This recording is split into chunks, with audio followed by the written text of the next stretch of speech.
The purpose of fluid power is to transmit power from one location to another. In the mid-1600s, Blaise Pascal, a French mathematician, made a very important contribution in the field of fluid motion. This contribution, known as Pascal's law, relates the transfer of pressure through a fluid. Pascal determined that a contained pressurized fluid will exert pressure equally in all directions. Pascal's law states that pressure set up in a confined body of fluid acts equally in all directions and always at right angles to the containing surfaces. Another important property of fluid mechanics was discovered in the late 1600s by Robert Boyle, an Irish physicist. Boyle's law is an experimental gas law which describes how the pressure of a gas increases as the volume of gas decreases. A modern statement of Boyle's law is the absolute pressure of a confined body of gas varies inversely as its volume, provided its temperature remains constant. In a physical system, this means that as the volume decreases, the pressure increases. Similarly, as the volume increases, the pressure decreases. Boyle's law can be expressed mathematically as the pressure at state 1 times the volume at state 1 is equal to the pressure at state 2 times the volume at state 2. This is true as long as both the temperature and mass, or amount of gas, remains constant.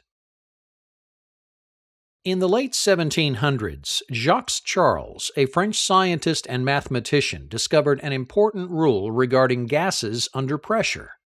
Charles's law, also known as the law of volumes, is an experimental gas law which describes how gases tend to expand when heated. It states that if the pressure of a gas is constant and its temperature is raised, the volume will also be raised by the same ratio. Additionally, the inverse is true. If the pressure of a gas is constant and the temperature is lowered, the volume will also lower.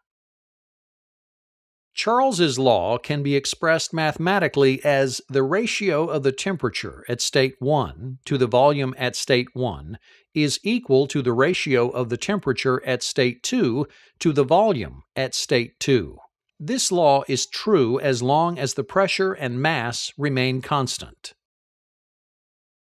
In the mid-1700s, Daniele Bernoulli discovered another very powerful rule in the field of fluid mechanics, known as Bernoulli's principle. This rule is related to the theory of conservation of energy, which states that energy can neither be created or destroyed. In this fluid system, pressure is potential energy and fluid flow is kinetic energy. Bernoulli's principle states that an increase in the speed of an incompressible fluid occurs simultaneously with a decrease in pressure. This is illustrated by the flow of water through a pipe. The volume of water flow through all three sections is the same. When the water's flow is restricted in section B, the speed of the water increases to maintain the same amount of volumetric flow. This increase of speed simultaneously causes a decrease in pressure. When the flow of water reaches section C, the inverse occurs.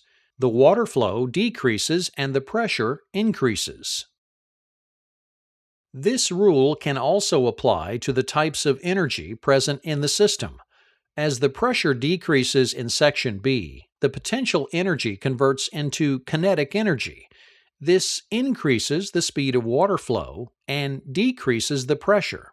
When the water reaches section C, the kinetic energy is converted back to potential energy.